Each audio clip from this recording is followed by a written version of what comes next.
Welcome to special analysis. నేను రమా మండవ. ఈరోజు అనాలిసిస్లో భాగంగా మనం తీసుకోబోతున్న టాపిక్ ఏంటంటే లోకేష్ పై జాన్వీ కపూర్ ప్రశంసలు, జగన్మోహన్ రెడ్డికి జత్వాని చీవాట్లు. ఇద్దరి మధ్య ఉన్న తేడా ఇదే అని చెప్పేసి నేను టైటిల్ పెట్టడం జరిగింది. ఇక్కడ ఇద్దరు హీరోయిన్లే, అటుపక్క చూస్తే ఇద్దరు కూడా పొలిటీషియన్స్లే. మరి జాన్వీ కపూర్ నుంచి లోకేష్కి ఎందుకు ప్రశంసలు దక్కాయి, జత్వాని లాంటి హీరోయిన్ నుంచి ఎందుకు జగన్మోహన్ రెడ్డికి చివాట్లు పడ్డాయి? ఈ అంశంలోనే వాళ్ళిద్దరి మధ్య తేడా ఏంటనేది మనం తెలుసుకునే ప్రయత్నం చేద్దాం. ఎప్పుడు కూడా ఒక నాయకుడు అనేవాడు, ఒక 10 మందిని నడిపించేవాడు ఎప్పుడు కూడా సమాజానికి ఆదర్శంగా ఉండాలి. దట్టు రాజకీయాల్లో ఉన్నారు వన్స్ అంటే ఈ రోజున పూర్తి స్థాయిలో అటు రాజకీయాలైనా, ఇటు సినిమా అయినా సెలబ్రిటీగానే చూస్తూ ఉన్నారు. వాళ్ళు వేసే ప్రతి అడుగు కూడా, ప్రతి మైన్యూట్ థింగ్ కూడా ఈరోజు ఏదైతే దానికి అకౌంటబిలిటీ ఉంటుందన్నమాట. ఆ స్థాయిలో ప్రజలు గమనిస్తూ ఉంటారు, ప్రజలు వాచ్ చేస్తూ ఉంటారు. అందుకే మన నడత, నడవడిక అన్నీ కూడా సరిగ్గా ఉండేలాగా చూసుకోవాల్సి ఉంటుంది, ఎస్పెషల్లీ రాజకీయాల్లో. ఈరోజు ఒక చిన్న ఇష్యూ, చూడడానికి చిన్న ఇష్యూనే కానీ నిజంగా పెద్ద ఇష్యూనే. అయితే అలాంటి ఇష్యూలో లోకేష్ చాలామంది మనసులు గెలుచుకున్నారు. కర్నూలుకు చెందిన పునర్విక అనే పాపకు ఒక అరుదైన డిసీజ్ వచ్చింది. అది జెంటికల్ ప్రాబ్లం వల్ల వచ్చే SMN1 టైప్ డిసీజ్ అనమాట. అది కండరాల బలహీనత. ఆ వ్యాధి చాలా రేర్గా వస్తుంది. అది కూడా జీన్ మ్యూటేషన్లో తేడా వల్ల వస్తుంది అనేది డాక్టర్లు ఆల్రెడీ నిర్ధారించారు. అయితే దానికి సంబంధించి జోనెక్స్మా అనే ఇంజెక్షన్ 16 కోట్లు ఉంటుంది దాని కాస్ట్. ఇండియాలో కూడా అది దొరకదు. చాలా అరుదైన డిసీజ్ అది. ఎక్కడో అమెరికాలో అది దొరుకుతుందని చెప్తా ఉన్నారు. పూర్తి స్థాయిలో అయితే డీటెయిల్స్ ఇంకా రావాల్సి ఉంది. అయితే దానికి సంబంధించి ఆ పేరెంట్స్ అప్రోచ్ కూడా కావడం జరిగింది. అయితే వాళ్ళకున్న ఆర్థిక పరిస్థితి కారణంగా అమ్మాయిని బ్రతికించుకునే క్రమంలో చాలా ఆరాటపడుతూ ఉన్నారు వాళ్ళు. అంత అరుదైన డిసీజ్తో కూడా ఆ అమ్మాయి చాలా ఇంకొన్ని రోజులు అలాగే వదిలేస్తే ఆ అమ్మాయి అది ప్రాణాంతకం అవుతుందని చెప్పారు డాక్టర్స్ కూడా. అందుకే వాళ్ళు పాపం తెలిసిన వాళ్ళందరి ద్వారా అటు మీడియాని కూడా అప్రోచ్ అవ్వడం జరిగింది. మీడియా కూడా దీన్ని కొంచెం జనంలోకి తీసుకెళ్లే ప్రయత్నం చేసింది. సో క్రౌడ్ ఫండింగ్ చేసే ప్రయత్నం చేశారు. వాళ్ళ పేరెంట్స్, వాళ్ళ తెలిసిన వాళ్ళు, వాళ్ళ రిలేటివ్స్, ఫ్రెండ్స్ అందరూ కలిసి క్రౌడ్ ఫండింగ్ చేశారు. దాదాపు క్రౌడ్ ఫండింగ్‌తోని 10 కోట్లు జమ కావడం జరిగింది. నిజంగా సోషల్ మీడియా చాలాసార్లు సోషల్ మీడియాలో చాలా తిట్లకి, చాలా విమర్శలకి కారణమవుతున్నా ఇలాంటి సంఘటనలో మాత్రం సోషల్ మీడియా చాలా ఇన్‌ఫ్లుయెన్స్ చేస్తోంది. అందుకని మనం వెల్కమ్ చేయాల్సిందే, పాజిటివ్ వేలో చూస్తే.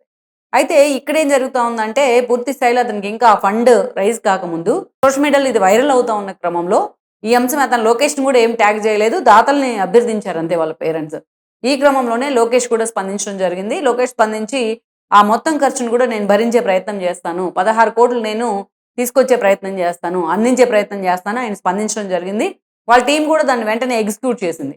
అయితే ఆయన స్పందిస్తున్న సమయంలోనే 10 కోట్లు క్రౌడ్ ఫండింగ్ ద్వారా జమైనాయి. మిగతా 6 కోట్లు లోకేష్ పిలుపుతోని, లోకేష్ ఇచ్చిన మాటతోని మరి టీడీపీ సానుభూతి పరులు ఇచ్చారా, లేకపోతే లోకేష్ వాటన్నిటిని ఇన్షర్ట్ చేసే ప్రయత్నం చేశారనేది మనం పక్కన పెడితే మొత్తం 16 కోట్లు కూడా వెంటనే జమయ్యాయి. ఆ పునర్విక ఆమెకు నిజంగానే ఈ క్రౌడ్ ఫండింగ్ రూపంలోనూ ఈరోజు పునర్జన్మ వచ్చినట్లయింది. అందుకే వాళ్ళ పేరెంట్స్ కూడా ఇక ఆల్మోస్ట్ ఈ డబ్బులన్నీ జమ అయ్యాయి కాబట్టి ఇక విరాళాలు ఆపండి అని చెప్పేసి అతను రిక్వెస్ట్ చేయడం జరిగింది. వన్స్ లోకేష్ స్పందించిన తర్వాత చాలా మంది స్పందించి ఆ అమ్మాయికి విరాళాలు అందించే ప్రయత్నం చేశారు.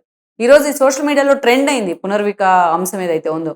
వెంటనే జాన్వీ కపూర్, మనకు తెలుసు అతిలోక సుందరి అనిపించుకున్న శ్రీదేవికి డాటర్ ఆమె. బోని కపూర్ అండ్ శ్రీదేవి గారాల పట్టి. అలాంటి జాన్వీ కపూర్ ఈ మధ్య తెలుగు సినిమాల్లో కూడా కనిపిస్తూ ఉన్నారు. దేవరాలో, ఇప్పుడు పెద్దిలో కూడా హీరోయిన్గా చేయబోతా ఉన్నారు ఆవిడ.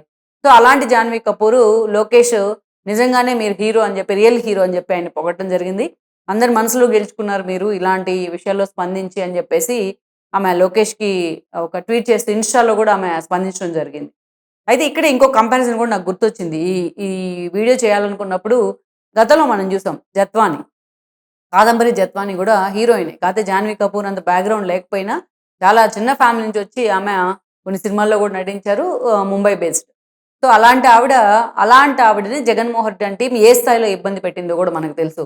ఆమె వైఎస్ఆర్సీపీకి చెందిన కుక్కల విద్యాసాగర్, వైఎస్ఆర్సీపీ నేత, విజయవాడకి చెందిన నేత. ఆయన వాళ్ళ నాన్న కార్పొరేటర్ అక్కడ. ఆయన పేరు నాగేశ్వరరావు.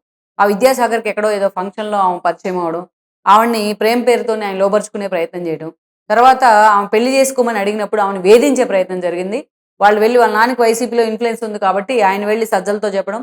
సజ్జల నేతృత్వంలోని జత్వానీని, ఆమె ఫ్యామిలీని ఏ రకంగా వైఎస్ఆర్సీపీ హింసించే ప్రయత్నం చేసిందో మనకు తెలుసు. ఆ రోజు సిపిగా ఉన్న సిఎస్ఆర్ ఆంజనేయులు ఎవరైతే ఉన్నారో ఆయన అండర్లో ఏదైతే విశాల్ గున్ని, క్రాంతిరాణా టాటా వీళ్ళిద్దరూ కూడా ఆ రోజు ఏ స్థాయిలో ఆమెని హ్యూమిలేట్ చేసే ప్రయత్నం చేశారు. వాళ్ళ పేరెంట్స్ని అక్కడి నుంచి తీసుకొచ్చి ముంబై నుంచి అరెస్ట్ చేసి ఆమెని న్యూడ్ వీడియోలు తీసామని ఆ వీడియోలతో బెదిరించి బ్లాక్మెయిల్ చేసి వాళ్ళ ఫ్యామిలీ మొత్తం సూయిసైడ్ చేసుకునేలాగా కూడా ప్రేరేపించారు వీళ్ళంతా. ఆమెని క్షణం ఆల్మోస్ట్ ఒక 3-4 నెలల పాటు వాళ్ళ ఫ్యామిలీకి నరకం చూపించే ప్రయత్నం చేశారు. ఆవిడని అన్యాయంగా ఒక మహిళ అని చూడకుండా, ఒక హీరోయిన్ అని చూడకుండా ఆ స్థాయిలో పాపం ఆవిడని కన్నపాపానికి వాళ్ళ పేరెంట్స్‌ని కూడా హ్యూమిలేట్ చేశారు వాళ్ళు. అది అప్పట్లోనే చర్చ నడిచింది. వన్స్ కూటమి ప్రభుత్వం అధికారంలోకి వచ్చిన తర్వాత ఆవిడ ఓపెన్ అప్ అయింది. కొన్ని ఛానెల్స్‌తో మాట్లాడే ప్రయత్నం చేయడం గాని, దీని మీద రఘురామకృష్ణరాజు కూడా ఈ ఇష్యూలో చాలా సీరియస్‌గా కూడా స్పందించారు అప్పట్లో. సో, ఓవరాల్‌గా అయితే ఈ ఇష్యూలో ప్రభుత్వం కూడా సీరియస్‌గా తీసుకొని అటు విశాల్ గున్నితో పాటు క్రాంతిని కూడా వాళ్ళు హోల్డ్‌లో పెట్టడం జరిగింది. పూర్తిస్థాయి సస్పెన్షన్‌లో కూడా పెట్టారు ఈ కేసులోనే. ఆవిడకి న్యాయం కొంత మేరకైనా కూటమి ప్రభుత్వం వచ్చిన తర్వాత న్యాయం చేసే ప్రయత్నం జరిగింది. కానీ ఆవిడ ఆ రోజు బయటకొచ్చి తన బాధ చెప్పుకునే క్రమంలో జగన్మోహన్ రెడ్డి ప్రభుత్వాన్ని అడ్డం పెట్టుకొని, ఆయన్ని అడ్డం పెట్టుకొని వాళ్ళు చేసిన అరాచకాలు సజ్జల రామకృష్ణారెడ్డి అండర్‌లో ఆ పోలీసులు చేసిన అరాచకాలు, పోలీసు అధికారులు చేసిన అరాచకాలు ఆవిడ ఒక్కొక్కటి చెప్తుంటే కన్నీళ్లు పెట్టుకోలేని వ్యక్తి లేడు. జగన్మోహన్ రెడ్డిని తిట్టని వాళ్ళు లేరు ఈ ఇష్యూలో. జగన్మోహన్ రెడ్డి ఎంత జరుగుతుంటే ఆయనకి తెలియకుండా ఉంటుందా? ఇన్ని అరాచకాలు జరుగుతా ఉంటే. ఒక హీరోయిన్ మీద తీసుకొచ్చి ఇదేనా ఆంధ్ర రాష్ట్రం పరువు తీసే విధంగా వాళ్ళు చేసిన పరిస్థితిని మనం చూసాం. సో, ఒక హీరోయినే ఆమె గూడా. ఇక్కడ జాన్వీ కపూర్ కూడా ఒక హీరోయినే.